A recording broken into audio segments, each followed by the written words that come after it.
Crisis Radio. This is Webster Tarpley reporting from an undisclosed location this week. This is our special Thanksgiving program, recorded under slightly unusual circumstances, but we hope, nevertheless, worthy of your attention.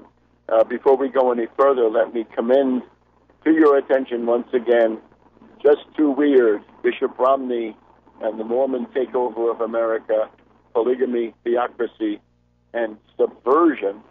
And the relevance of this, of course, is that the entire story around Benghazi, the entire flap around Petraeus, are substantially foreshadowed, or at least described, in this book. So it's not just about Romney, it's about an attempted takeover. And I think that is emerging now from the revelations around Petraeus, but also this large group of very important flag officers who have been getting the sack in the past 2 to 3 weeks, along with the chief operating officer of Lockheed and so forth.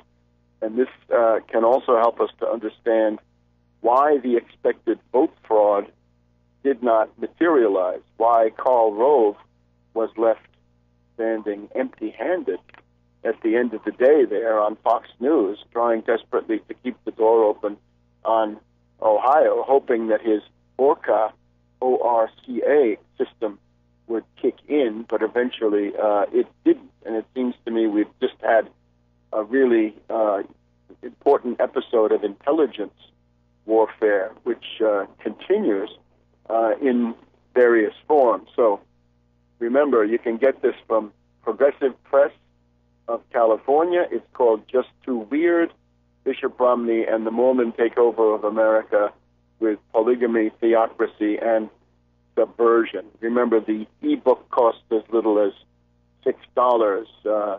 I would recommend the full printed book for your permanent library, because this is a description of what's been going on here in our time. If you put that together with the 2 Obama books from 4 years ago, you've kind of got a chronicle of the important events of our time. But now let's address the Thanksgiving holiday here in the United States. And of course, it's Thanksgiving having to do with the proclamation ultimately by Abraham Lincoln, the National Day of Thanksgiving, for the results of the Battle of Gettysburg, the defeat of Lee's invasion of Pennsylvania, and therefore bringing the Civil War within at least a measurable distance of its conclusion. And Lincoln is the theme in some ways this week. We've just also had the 149th anniversary of the Gettysburg Address. That was the dedication of the National Cemetery in Gettysburg, Pennsylvania. And maybe we can pause to talk about this, right? Lincoln is in the news. There's a new Lincoln movie, which I have not seen, and I don't really know what's in it, but it looks like it's maybe not that bad, although that's just a guess.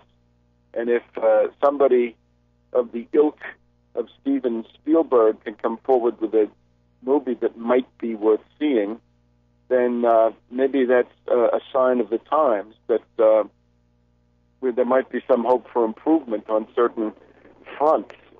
Anyway, we're hopeful. But certainly about the Gettysburg Address, 1 or 2 notes. Next year it'll be the full 150th anniversary. It may be a good time to go there to the National Cemetery and mark the day. But what we've got right now is the certainty that this was a kind of a transatlantic debate, give and take, between Abraham Lincoln and Lord Palmerston. Right, Lord Palmerston, one of the key figures of British imperialism at the time, back in 1850, 13 years before Gettysburg, Palmerston had issued his manifesto about the universal monarchy, really the undisputed world domination of the British Empire that he was striving for. You recall the British had overthrown every government in Europe, including Metternich and Louis-Philippe of France in the 1848 revolution, kind of similar to the Arab Spring, as we've pointed out. In other words, destabilizations more than actual revolutions. And they had attacked China with the Opium Wars. They were attacking Russia with the Crimean Wars. The French, acting as a puppet of the British, had sent their army into Mexico. Brigham Young was out there in the Great Basin, mobilized for action in the cause of evil. And this was in the time when Lord Palmerston laid down this idea that the British Empire was the world empire, that they had universal jurisdiction, and the technical term for this is universal anarchy.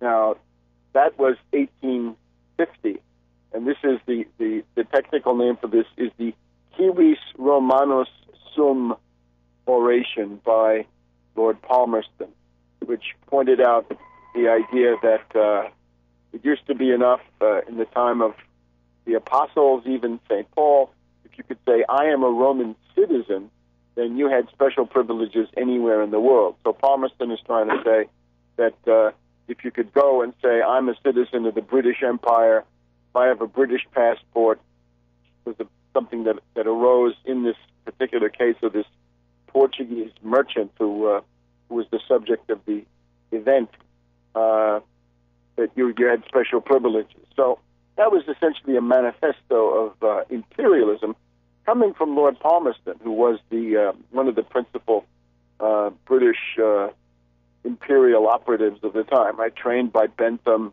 and destined to serve, I guess, into the late 1860s. So Lincoln is answering that with government of the people, by the people, and for the people. And people know that the Gettysburg Address is also, it has a very distinguished literary lineage. It's based on one of the, or at least it reflects to some degree one of the funeral orations of Pericles, and therefore a real landmark. And in addition to all this, it's the finest short prose work in the English language, bar none. So quite an anniversary. That was last Monday, I believe. It was the 19th of November, which was the day that this was given. And this is a revolutionary manifesto in its own right, in the following sense. If you go somewhat later, about half a century later, to China, and you look at Dr. Sun Yat-sen, who is the guy, after all, who created the first republic in Asia. It is the first republic. It doesn't last, and therefore the palm for the first lasting republic in Asia goes to Ataturk and Turkey. But in terms of the first revolution, even among those that didn't succeed in holding on, that goes to Dr. Sun Yat-sen. And we know his principal manifesto of those years is known in English as the Three Principles of the People. In Chinese, it sounds something like San Min Chu Yi. So the three principles of the people, and these are nationalism is first, democracy, and then people's livelihood or people's welfare. And the interesting thing is that, according to remarks at least attributed to Dr. Sun Yat-sen, these reflect the of the people, by the people, for the people. And we'll just be back just a second on World Crisis Radio. Welcome back to World Crisis Radio, our special Thanksgiving weekend show. Webster Tarpley reporting once again from an undisclosed location. And remember, get your copy of Just Too Weird, Bishop Romney and the Mormon Takeover of America, Polygamy, Theocracy, and Subversion. It is, in effect, the handbook you need to understand all the machinations around Benghazi and all the bewildering charges and countercharges, and also to understand the common matrix of all of these flag officers, not just Petraeus, but half a dozen more four-star players who have been given the sack in the past month or so, and a couple of very interesting players at a somewhat lower level. And we'll talk about an article I've just done about that. But the focus on Thanksgiving, of course, the origin of this holiday in its current form is a proclamation by Abraham Lincoln in November of 1863. There had been harvest festivals, obviously, long before this, right? The typical British Church of England Harvest Festival is generally in October, but this one comes in November, and then the specific date was fixed under Franklin D. Roosevelt during the New Deal. So it's a holiday that gives you the combination of Lincoln and Franklin D. Roosevelt, and all in all in this world, that's not a bad combination. The continuing revolutionary importance of the people, by the people, for the people, once again illustrated in the three principles of the people, Dr. Sun Yat-sen, the San Min Chu-i, where we have nationalism, democracy, and people's livelihood or people's welfare. And I would translate these a little bit differently. Nationalism means a sovereign state. It above all means something that is not subject to colonial rule of the people, and that's clearly very salient for Lincoln, because he knows what the alternatives are at this point. The democracy, right, the Min Tu for Dr. Sun Yat-sen, is then the question of, I guess we could translate this as representative government or a democratic republic, something along these lines, and that's by the people. But then there's one that also should get our attention today in the era of the Great Depression and the great austerity campaigns, and that is this people's livelihood and people's welfare. It gets you close to some kind of a notion of general welfare, as in the general welfare clause, right? So government for the people implies then a responsibility to take care of economic prosperity in all sorts of appropriate ways. And that's then the basis of the Chinese Revolution of 1911. And what better common platform could we find in this world for the beginnings of international cooperation than this congruence, or at least this similarity between Lincoln's program and Dr. Sun Yat-sen. One other issue which came up this past week, we've heard calls for a second American revolution. Well, anybody calling for a second American revolution has missed out on quite a bit. I would say the first revolution, we can all agree on that. That's 1774, 5, 6, and so forth. But then the second one is the Civil War itself, and it qualifies as a revolution several ways. The abolition of slavery qualifies as a revolution in its own right, and the Homestead Act also qualifies as revolution. That would be in Eastern Europe or the Far East. Just that land reform of the Homestead Act would qualify, once again, in its own right as a revolutionary development. So it's a double revolution and maybe more. And I think we can also say that the New Deal represents a kind of peaceful revolution in the sense that it broke the absolute dominance of the banking sector over the U.S. government, which had existed for many, many decades, and which had to be countered by mass organizations of working people, i.e. unions, but also just the idea of the Roosevelt political bloc, the the South, the big cities, labor, minorities, farmers, soldiers later on, and so forth. So that's the third. So we've had three. Now anybody coming on the scene and saying let's have a second one, again, has somehow lost touch with the development of the country. You might say the New Deal one is controversial, but certainly the Civil War as a revolution, I think that there's absolutely no doubt about this. So if we have time, we'll get back to this at the end, right? If it was a revolution, why did it not succeed as much as it should have and could have? But now we are in the midst right now of the lame duck session.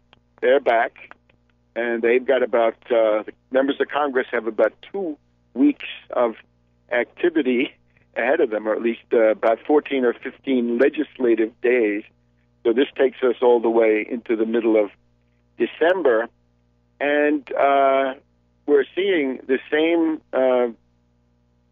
really sickening constellation that we've seen in the past. That is, the reactionary Republicans are making their demands, and they are unreconstructed, right? They have learned nothing and forgotten nothing. They are incorrigible. They want tax privileges for the rich. I mean, it's gone to the level of absolute absurdity. And Obama is also acting out his, and what can we say, sociopathic pattern. He has signaled that even though, if you looked at his election campaign, he probably, if he was committed to anything, it was to restore the Clinton tax cuts for those earning over $250,000 a year, at $250,000, and that would be take it up to 39.6%. So it would go from 35% to 39.6%, and that the capital gains would also be taxed at a higher rate. According to some formulations, capital gains would be taxed at the full rate of ordinary income, which would be a step forward. Obama's already signaling his eagerness to sell out, to cave, to capitulate, and to stab his own followers, his own base in the back. And we'll be back in a minute on World Crisis Radio. Welcome back to World Crisis Radio. This is Webster Tarpley with our Thanksgiving program. And don't forget, Just Too Weird, Bishop Romney and the Mormon Takeover of America with Polygamy, Theocracy, and Subversion. When you realize that Obama only prevailed by about 350,000 votes, or perhaps slightly more according to certain counts, and that therefore means if his margin of victory was 350,000 in the key states, Ohio, Virginia, Florida, and New Hampshire, it means that if half of that plus one had voted for Romney, then Romney would now be presiding over the consolidation of a permanent austerity dictatorship. So therefore, anything that got thrown into the scales, even if it moved 10, 20, 30,000 votes, or even less, has to count as somehow playing a role. So I would at least claim for Just Too Weird the historical status of having contributed to blocking this permanent austerity dictatorship. And that would have been the permanent austerity dictatorship that General Petraeus was interested in, right? Since he is, of course, one of the foci of Bonapartism in the U.S. Scheme of things here in the past several years. But now the fiscal cliff. What demagogy? There is no fiscal cliff. It's not even a fiscal curve, a fiscal slope. It's a hysterical big lie campaign designed to stampede people in the direction of more betrayals, a greater income inequality, more and more oligarchical privilege, the absolute domination of the 1%, and so forth. And again, Obama made everybody think that he was committed, come hell or high water, to 39.6% as a top rate, marginal rate on income over the $250,000 level. But he's not. That in his press conference in the Friday after the election, if you listen carefully, you could hear him say, well, I'm flexible, I'm all this stuff. So when Obama says he's going to be flexible, it means that he's going to stab you in the back. And we even have some documents about, they've been leaked, about exactly what he's willing to give up. And we could go through these, but I think the principal point is this has got to be stopped. This has got to be corrected. It's got to be blocked at all costs. Now, when it is interesting to remember now concerning Social Security, Social Security is perfectly solvent until, I believe, 2036. It will be able to pay out 100% of scheduled benefits, right? Because it's got a large stock of U.S. Treasury bonds, which are they're still the safest securities in the world, whatever the libertarians say. But then after that, the begin, but only very gradually. The answer on Social Security is simply one thing: remove the cap. Remove the cap, which limits the Social Security payroll tax to the first $106,000 or $110,000 of income or thereabouts. And if you do that, according to one calculation, you gain another 75 years of solvency for the entire system, so that people who are newborn babies today can look forward to Social Security 75 years or less down the road, 67 years down the road, and they could easily have all of that guaranteed. All you need to do is lift the cap, which in this absurd system limits what you can, what the pay-ins from people who are earning over the $106,000 per person. But of course, the general need is to force the debate about the Wall Street sales tax, the existence of the Wall Street sales tax as a concept, the fact that the main fiscal difficulty of the United States is not what Peter Peterson of Lehman Brothers and the Peterson Institute claim it is. It's not entitlement. It's not the economic rights won under the New Deal, the New Frontier, and the Great Society, but it's simply the fact that Wall Street doesn't pay any taxes, right? We've seen all these cases where General Electric under Immelt, which is really a hedge fund and not an industrial corporation, they have boasted in quite a few years that they don't pay any tax. And the same, I think, is true of Goldman Sachs. We've just had Lloyd Blankfein with one of his outrageous performances, right? Blankfein, the head of Goldman Sachs, getting on television and saying that the only answer is to cut Social Security, cut Medicare, cut Medicaid, wreck the economic rights of the American people. And he says this with an epic, kind of a cosmic impudence from the predatory firm Goldman Sachs, right? Implicated heavily in the last panic of derivatives in 2008. And he's there to recommend sacrifices for working people. And again, his bank pays virtually no tax in quite a few recent years. And above all, unlike other merchants, right, they sell financial products, fine, or not fine, but let's follow it further. If they sell financial products, then what happens when they look at other merchants who actually sell tangible physical products? They have to pay sales tax most of the time. But Wall Street, as we know, pays absolutely no tax. So we have not even trillions, but quadrillions of turnover of derivatives, these toxic securities that we talk about. These derivatives trade, nobody really knows, but the estimates are now getting up to $5, $6, $7, $8 quadrillion per year of derivatives turnover, and not one penny of sales tax is exacted from this. So if you want to fix the problem of the federal treasury and the state treasuries, the obvious thing is the Wall Street sales tax, the 1% tax on all turnover or more.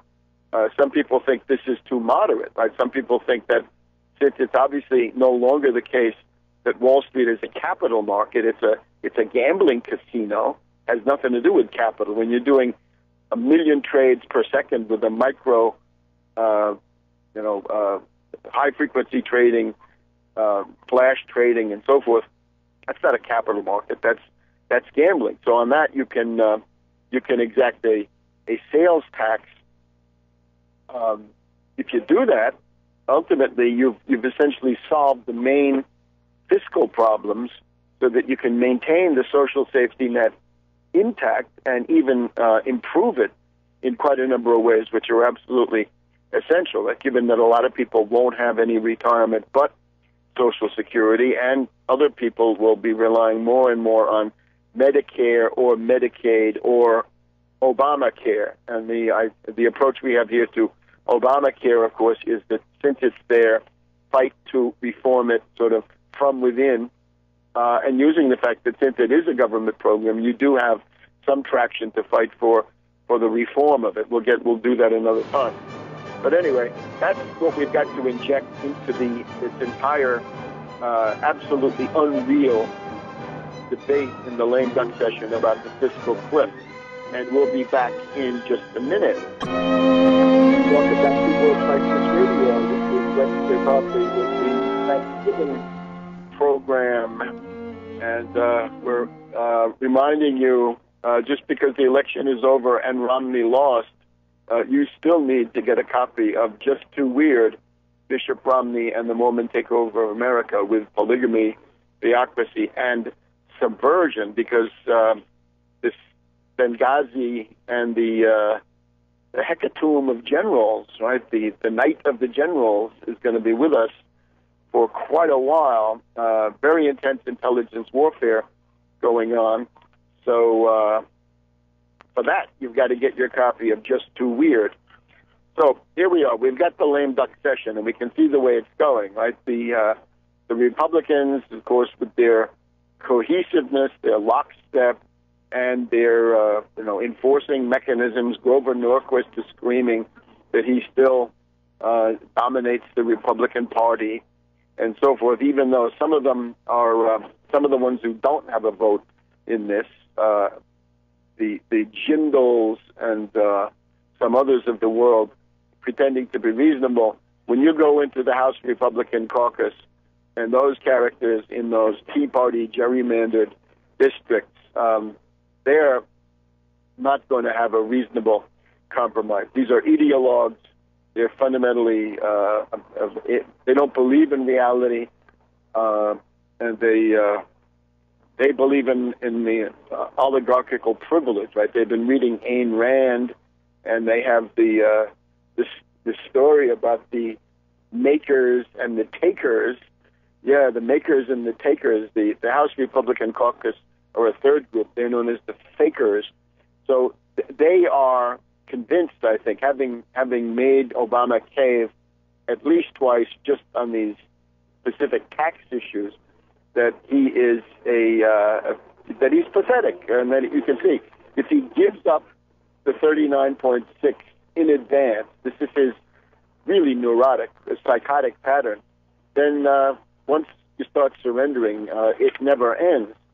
So what we need to do is to get this issue of the Wall Street sales tax, and you can add to that this notion of just remove the cap on the Social Security payroll tax, and by the way, start collecting the full Social Security payroll tax again. That was obviously a really low, underhanded thing by Obama, that he could pretend to be a great benefactor, right? He's giving people more income. It was something the Republicans would vote for because it could be sold as a tax cut, but it also undermines the long-term financial health and stability of Social Security. So it's a devious, really demonic device to convince a bunch of gullible people that destroying Social Security in the long run is somehow a great thing for an immediate stimulus program, and it's simply not true, because that stimulus is it doesn't add up to enough, and it's not targeted to actually get a recovery. Right? You want to get a recovery, unfortunately, you got to address the issue of capital goods production, and the cut in the payroll tax doesn't do that. So what we're left with is an absolutely unreal discussion. They look around and they say, oh, the only thing left is savage, genocidal cuts in the social safety net and these other cuts in the discretionary spending, and some of them want defense cuts, but no significant return to the Clinton tax rates. And again, these are, to some degree, not the main issues that we would be looking at, but since this is the focus, this is where you can get the Wall Street sales tax in there. So my proposal is this: sometime around the 15th, the 20th of December, we ought to try to mount a demonstration in Washington, D.C. at one or two sites to try to call attention to the fact that the entire debate is it's fatally flawed, it's fundamentally dishonest, because it's ignoring the principal way that you could solve the fiscal shortfall of the U.S. federal government, that is to tax Wall Street in the obvious way. Now, not just the tax on Wall Street turnover, but it would also be reviving the corporate income tax from its current sort of semi-moribund state. Right? I think it's out of every 4 companies, only one pays corporate income tax. Right? The General Electric, as I said before, they don't pay it, and Goldman Sachs pay little or nothing, and similarly up and down the street. So that all goes together. So what we need, and what I hope people will join in planning, and if you support it, you can express that, right? You can send me an email. You can. I think we have a means to have people respond on the UFAA website, right? You want to keep up with United Front Against Austerity. That's againstausterity.org. United Front Against Austerity, UFAA. And if you can't find that, then just send it through tarpley.net. We don't need a lot of people, but we need to have a critical mass to be able to get out there and, with appropriate leaflets and signs, make this point about the Wall Street sales tax. It is the idea whose time has come, and it's also a concept with legs, in the sense that when people know that Wall Street pays no tax, they become very indignant and, in many cases, turn into spontaneous organizers for this concept. And otherwise, what do you have? You look at Jerry Brown in California and his tax referendum. He can do this, of course, because the Republican Party in California is basically a dead duck, and has been since the days of Pete Wilson, when they climbed out on this racist limb with their anti-immigrant, anti-Hispanic, anti-Latino stuff. What we're left with now is Jerry Brown saying, okay, we're going to increase the top rate of the state income tax. That's fine. That can help to some degree. But then he also increases the sales tax. And this is absolutely atrocious. I think we should, my pledge, I'll give you my version of the Grover Norquist pledge: no more regressive taxation, no more regressive tax increases. This is absolutely inadmissible. Remember, three kinds of taxes. The regressive, which cuts deeply into the necessities of the poor. Then you have the proportional, which is a little bit better. It only takes, instead of having a flat tax, like the worst kind of regressive tax would have been something like a poll tax, right, where everybody pays the same amount. And you can see, for the millionaire, it's just chump change, but for the poor, working poor, that gets to be a huge issue. So we don't want regressive taxation, proportional a little bit better, but really the same, because it has that same effect. It gouges into the necessities of the poor, whereas it doesn't really touch the amenities, the luxuries, the sybaritic excess of the super rich, and of course proportionality also then carves into the amenities of the middle class. So what you want is progressive taxation, and you want that curve to be rather. Welcome to the second hour of World Crisis Radio. This is Webster Tarpley reporting. It's our Thanksgiving show, and we want to remind you now that Black Friday holiday giving is here. Get yourself a copy of Just Too Weird, Bishop Romney and the Mormon Takeover of America with Polygamy, Theocracy, and Subversion, right? A book which I would say contributed to blocking what amounts to a coup, right? It was a concerted effort to take over the presidency and perhaps the Congress as well through, what can we say, election fraud. The term is either election fraud or vote fraud, not voter fraud. Republicans talk about voter fraud. That is doesn't amount to anything, right? That's just petty theft compared to the cosmic grand larceny of Wall Street. So in this case, it would have been perhaps Karl Rove. We'll get to that in just a minute. Anyway, the action program I would submit for the next couple of months is something in Washington around mid-December, 15th, 20th, up until Christmas Eve practically, but maybe a few days before that for obvious reasons, to get out there with the Wall Street sales tax. Now remember, the AFL-CIOs support it, but they don't talk about it. It's simply a position. You have to look on the AFL-CIO website to find it. Same thing for the UAW, right? They're part of the International Metal Workers Federation. All these other unions, they all support the Tobin tax, the financial transfer tax, the Robin Hood tax, whatever they want to call it. But they've got to fight for it, and they've got to link it. They've got to agitate for it in this context about the fiscal cliff, which doesn't exist, and the need to have no cuts in any of the entitlements, right? It was Obama who linked these issues. He's the one who put the big three, Social Security, Medicare, Medicaid, on the table. Should not be on the table. These should be handled separately. Their funding should be discussed separately.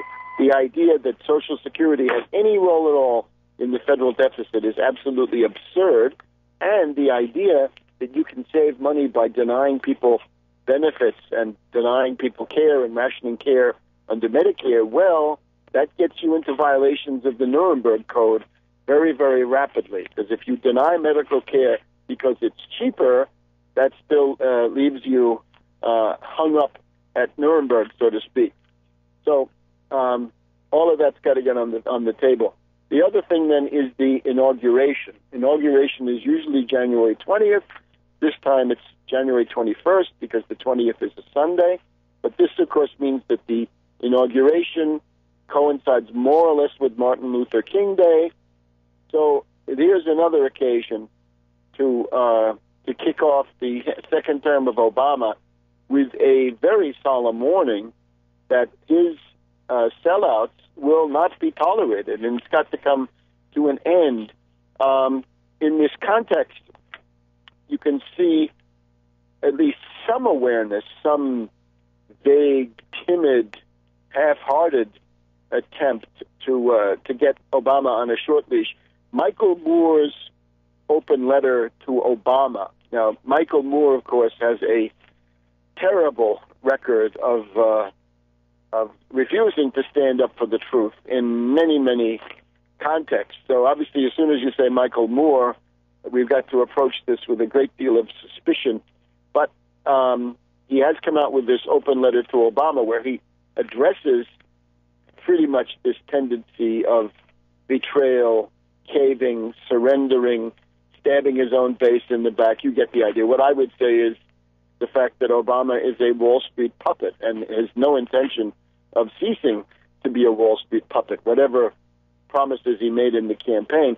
Michael Moore says to Obama, we want you to be tougher, and we want you to do things like freeze foreclosures. He has a laundry list of demands. Some of them are not mass traction demands. Get the money out of politics. Getting the money out of politics is, in the way that Michael Moore means it, is harder than it sounds. And again, I would get specific on that.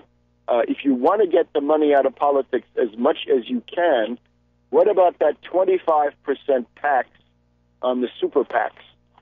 If Karl Rove wants to get $400 million and put that into a super PAC, great.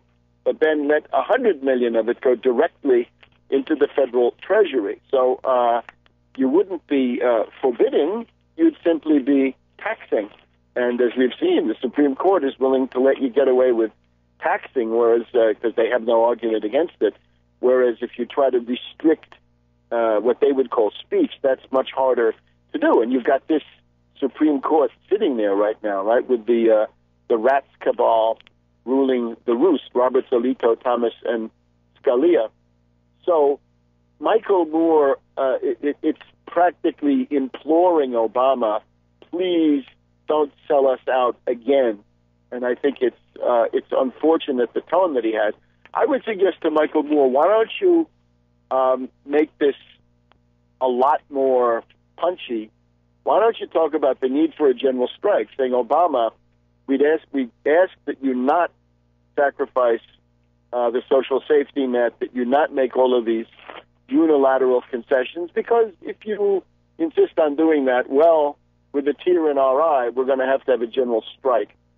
That, I think, would increase confidence that Michael Moore is not simply doing another self-promotion to sell whatever book or movie he has. So we're interested in his document, and we're going to be looking at it, but at the same time, unfortunately, his past career leads us to have a significant skepticism. And by the way, that kind of polemic, if that's what it is not foreign to the spirit of a united front. Because remember, in a united front, leaderships come together, they agree on certain things they're going to do, but everything else goes on. In other words, the polemic, the debate, the constantly calling attention to the sellouts and betrayals and inadequacies of the leaders of these other groups, that goes on. It's not a mutual admiration society.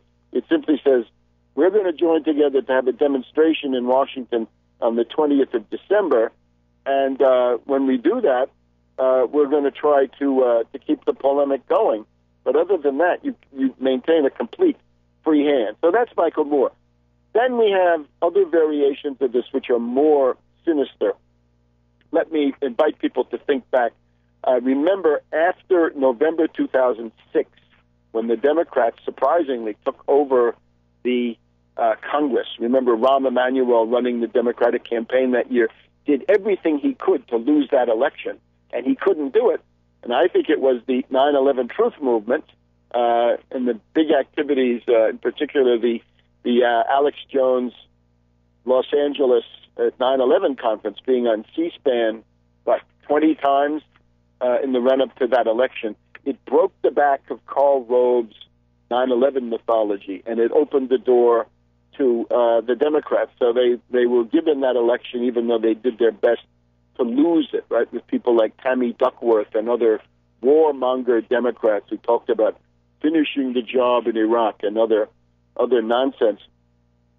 So after that election in November 2006, there was a great upswing in the popular movement. Right? This is when the impeachment movement, impeach Bush and Cheney, really got going. The peace movement felt stronger. 9/11 Truth was also there. And that's when Al Gore came out with the inconvenient truth. Something similar is happening right now. We'll be back in a minute on World Crisis Radio. Is Webster Tarpley reporting here on Thanksgiving weekend program. We're just hearkening back to 2006, 2007, right? A big, stunning defeat for this oppressive Bush machine, Karl Rove and the rest of them.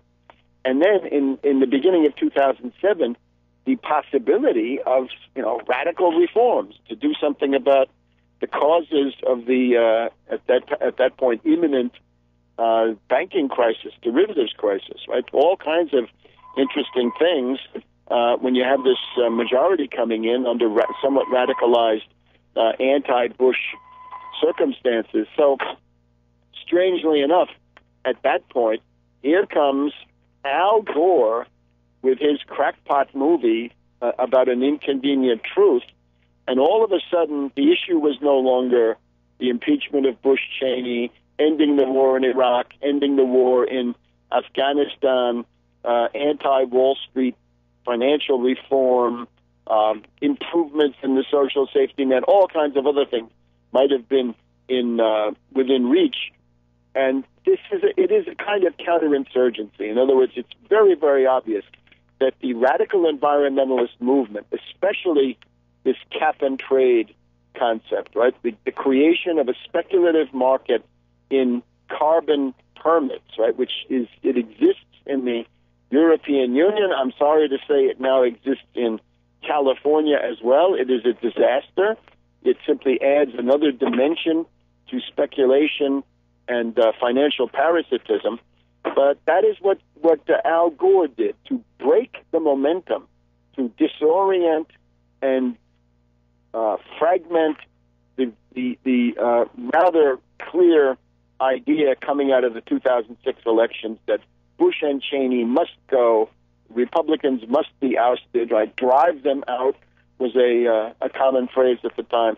And instead we're told that that's not the issue at all, but it's the polar bears, it's the ice cap, and above all, it's the need for cap and trade. The Waxman-Markey law, a piece of infamy, if there ever was one. The absolute strangulation, right? The triumph of Malthusian pessimism over human reason, and so forth. So that's what we got now. If you turned on the TV the other night, Bill Moyers interviews Naomi Klein. Naomi, Noam am I, Noam I am. Naomi Klein comes forward, and she's now got a new book and a documentary movie and some kind of a campaign about reviving the pretty much moribund notion of, she says global warming, but it's cap and trade, believe me, and really using that to break any momentum that now might be developed on, holding Obama's feet to the fire, a general strike against austerity, the fight for the Wall Street sales tax, the need to nationalize, seize control of the Federal Reserve, to provide 0% credit in the form of century bonds to, say, rebuild New York, New Jersey, Connecticut, and other areas hit by the superstorm Sandy. No, all of that is not the issue. It's global warming, and again, there is no debate. There's no disagreement that there is warming going on, but the key part is the anthropogenic part, right? And we know we got observations that temperatures are rising on other nearby planets. So it looks like what we're dealing with is above all a question of solar activity, and and nothing that we can do anything about with this carbon offset nonsense. Right? That is simply the carbon offset, the cap and trade, Waxman-Markey, is a 1% Wall Street financier oligarch response to this problem. If it's a problem, maybe it's a pseudo problem, but remember, the absolute bedrock orientation of Wall Street is any problem will be responded to in such a way as to increase the rate of return on derivatives and other paper speculative instruments. And that's what we're dealing with here. And again, it's also counterinsurgency, because it's not just what they say they want, but it's also what they want to avoid. I mean, what they want to avoid is things that are actually radical, that would actually change the power relations. Whereas this stuff, the global warming, and again, cap and trade is the key part. This gets us nowhere. It simply increases pessimism in the population. It increases despair, disorientation. It ignores the concerns of working people. It basically tells you that after all, austerity is good because you're greedy and you consume too much, right? The sort of Jimmy Carter complex. And Obama is very, very much related to all of that. So Naomi Klein says she's starting this movement, and Bill Moyers, of course, is absolutely delighted. And this is public broadcasting, right? PBS. So you look at the list of foundations and other entities that support the program, and you get the idea. And it's not just on this one; it's on a whole series of other public television programs. So the idea is that leftists should be concerned about implementing cap and trade. Right? That should be use the political capital to implement cap and trade. Right? Huge increases in the cost of energy, regressive taxation in the form of gasoline taxes and carbon taxes that hit working people. It also, like this, the anti-Keystone pipeline stuff, when you get a bunch of radical environmentalists protesting at the White House, it's also a split operation. It's divide and conquer, because it's a way to say that the unions are obviously not going to go along with it. So if we have the radical environmentalists saying no, we can't build anything, pessimism and absolute inertia. Well, the unions can't live with that, so they've got to be for it. So there you've split the movement. So this is what Naomi Klein is bringing. Right? It's a recipe for defeat, despair, disorientation. So that's one side of it. There's also the other side, which is the debate about secessionism. How about that? Secessionism. Right? At the beginning, we talked about the Gettysburg Address, the worldwide importance of this, that this is still a revolutionary program, right? Nationalism, democracy, or a sovereign nation state or sovereign super state, if that's what you've got, a sovereign state at any rate, and democratic representative government, and the commitment to the general welfare of people's livelihood. That is still quite a revolutionary program. Back in a minute on World Crisis Radio. Crisis Radio, Webster Tarpley reporting. Thanksgiving weekend. Big retail action going on. Go to progressivepress.com, progressivepress.com. Get your copy of Just Too Weird, Bishop Romney, and the Mormon Takeover of America with Polygamy, Theocracy, and Subversion. And the takeover with subversion is what we almost had over the last month or so. So a timely book and a landmark event. And this is, we're just in the beginning of this, because it's not just Petraeus, it's a whole bunch of others, as we will detail when we have time. So, secessionism. It's essentially a kind of a social media website of the Obama White House, the We the People website. And the story is that if you can get a topic up there. If you get 25,000 people to sign for it, then you get an official response, right? And who knows what that is. I guess it is largely symbolic, but it's nevertheless a very dangerous and disorienting kind of thing. So in the wake of Obama winning the election, we have groups of sore losers, right? Disgruntled characters who wanted Romney, I guess. Is that a credential? That seems to be it. They wanted the asset stripper, the Wall Street hedge fund hyena, the vulture capitalist, the corporate raider. They wanted Romney in the White House. Nice going, guys. And now they say, since they didn't get what they want, they're giving up on the United States of America. Well, that's really nice. We've never had any doubt here. Secessionism is the essence of anarchy and treason. And once it comes, as General Sherman told all those people in Georgia, once you've given up the state, right, once you've chosen the path of anarchy, then, there's no more property. Because these characters, libertarians, think that property is some kind of a metaphysical category. It's not.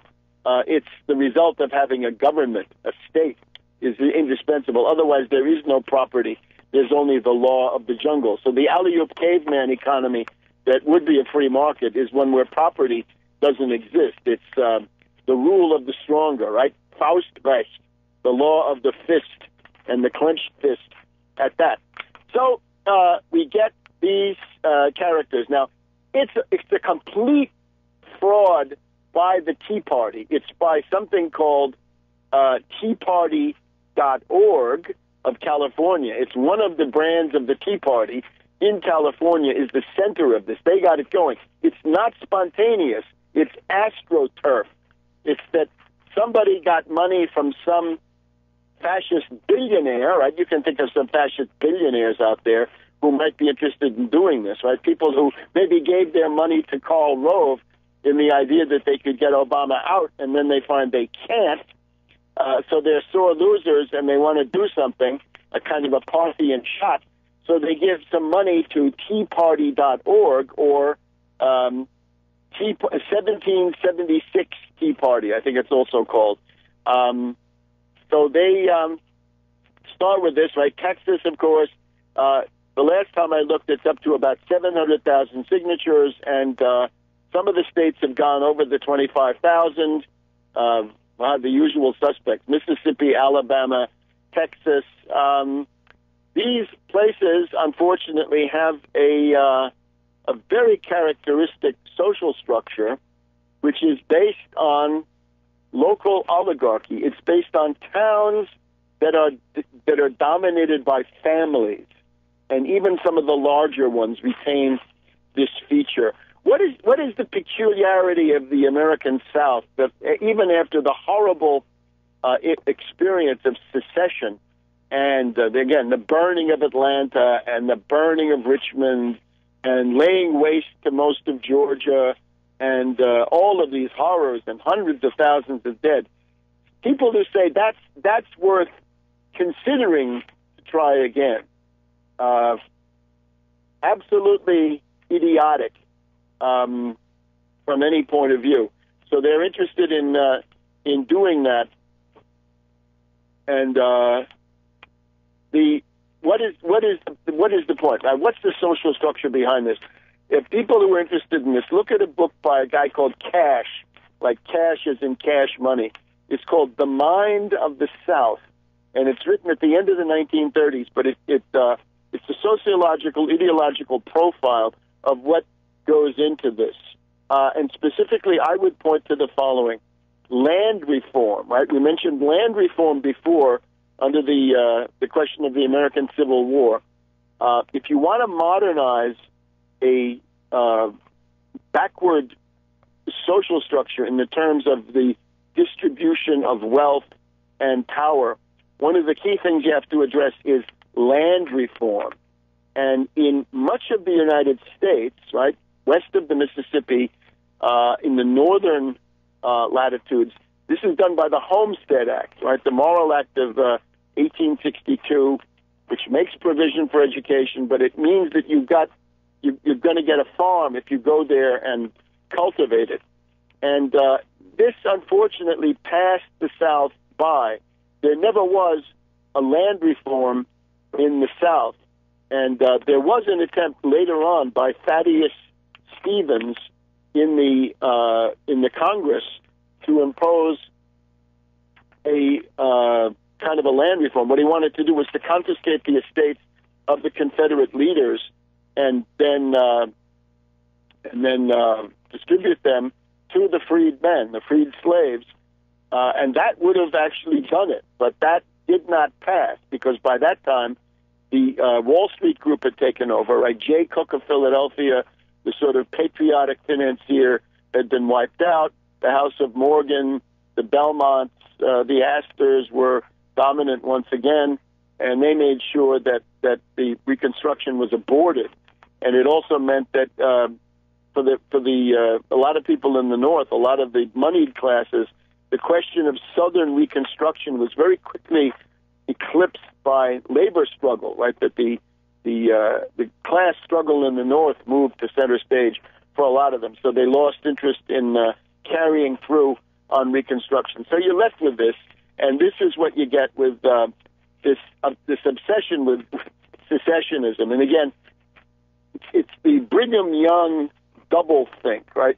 Brigham Young says, I love the Constitution, it's divinely inspired, it's the work of God, and I'm seceding, and I'm waging war against the United States. And even though I'm only a territory, I am telling the government in Washington that they can't do what the Constitution says they can. The Constitution says territories can be governed by Congress pretty much any way that Congress wants. Well, Brigham Young, no. And then he says, and in addition, I'm telling you that nobody from the United States can cross my territory. This is what he did in 1857. I urge you to get the full proclamation. It's in Just Too Weird, Bishop Romney and the Mormon Takeover of America. We've gone through the fact that the Second American Revolution has already occurred, and how interesting that Texas should be leading the pack, right? Modern Texas is entirely a creation of the federal government. In particular, the fact that Jesse Jones, the head of the Reconstruction Finance Corporation under Roosevelt, when this was used to provide credit to save companies, for example, Twinkies, right? Hostess bakeries, Hostess products today could be a recipient of very low-interest federal loans from the Reconstruction Finance Corporation. Jesse Jones is really the father of the infrastructure, the industrial infrastructure of modern Texas. And there's a little question of electrification we'll get to in a minute on World Crisis Radio. Welcome back to World Crisis Radio. Webster Tarpley in the Thanksgiving program. Remember, in the midst of the flurry of consumerism, don't forget Just Too Weird, Bishop Romney and the Mormon Takeover of America with polygamy, theocracy, and subversion. So secessionism, this entire dismal episode, it worked out so well the first time. We have to go back, right? The dog will return to its vomit, I suppose. And, of course, the leprechaun has to join in, right? Ron Paul, having, we thought, ridden off into the sunset with his swan song on the Congress, the floor of the Congress, right? The well of the House. No, he has to come back from the cerements of his forgotten sepulcher, political sepulcher, of course, to speak up in favor of secessionism. It's totally American. That's the revolution against Great Britain. And he obviously thinks of secessionism as a kind of check and balance, right? It's like the Magna Carta. The original Magna Carta says that the barons can wage civil war against the king if the king doesn't do what they want. And they can kill anybody around the king except they can't kill the king. So Ron Paul's really saying something like this, that somehow constant private warfare, privateers should be the check and balance. Well, no. The whole point of the government, inspired by Machiavelli and implemented by John Adams based on the Massachusetts Constitution is to avoid civil war. That's the goal of the whole government, so we can't build it in. And as for this idiotic appeal to the Founding Fathers, George Washington has 4 principles of government. He says, what is indispensable for the survival of the United States?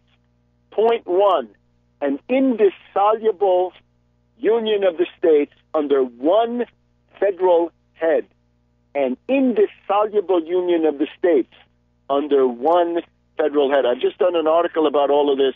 It should be up on Press TV by the time you hear this program. So this is radically anti-historical.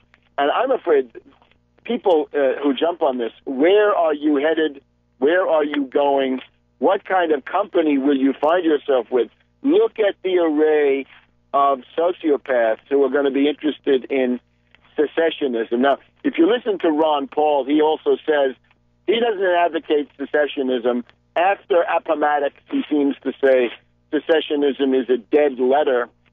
Yeah, but he says it's important to keep talking about it as a check on federal power. Well, I think we need to check Wall Street power and oligarchical power.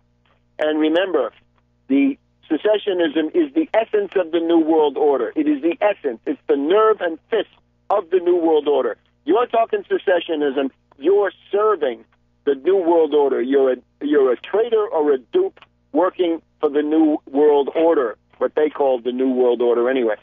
When imperialism defeated the Soviet Union, there was plenty of good reason to keep the Soviet Union together, minus the Baltics, minus Latvia, Lithuania, Estonia, minus the Transcaucasus, so minus Georgia, Armenia, Azerbaijan, but keeping the rest, keeping Ukraine, keeping Belarus, a whole bunch of Central Asians, all 5, if they wanted to stay, maybe having somebody like, who knows, Nazarbayev of Kazakhstan becoming the president to show that it was no longer just a Russian show. Plenty of good reason to keep the USSR, but no, the imperialists had to smash it. Then they go on to smash Czechoslovakia, right? The old CSSR has to be carved. And in Europe, they're still carving. Kosovo is carved out of Serbia, right? Even before that, they promote the breakup of Yugoslavia, right, with many, many bloody results. That's a NATO intelligence operation primarily. Obviously, one of the things going on is that the nomenclatura, the oligarchies of these places, and this is relevant to what we're hearing today, the oligarchies say, well, if we can only maintain oligarchical privilege by playing the card of secessionism, that is what we will do. That's what happened in a lot of these places in former Soviet Union and so forth. And we've got, obviously, Sudan carved into 2 parts, Iraq carved into 3 parts already, Kurds, Sunnis, and Shiites in that order. We've got the attempt to create Kurdistan, which would carve Turkey, Syria, Iraq, and Iran. We've got Pakistan set to be carved into 4 parts. This is now the Bernard Lewis plan, updated, right? British Arab Bureau, Bernard Lewis Institute for Advanced Study. Iran to be carved into 5 parts. We've got old scenarios, right? The 8 nations of North America, I think, to carve the United States and Canada. What's the point of this? And of course, the British, where they are in control right now, secessionism is on the march. Belgium was created by the British in the 1830s, so now we're told that it's impossible after all these years, right? 175, 180 years from the 1830s to now, but now it's impossible. The Flemings and the Walloons can't get along. And the pièce de résistance, the centerpiece, is Scotland, right? So Scotland is now going to be an independent country, according to some, except, wait a minute, under the Queen, under the Commonwealth, under the European Central Bank, under the International Monetary Fund, under the Bank for International Settlements, under the World Trade Organization. The real revolution, dear friends, is against those imperial supranational institutions.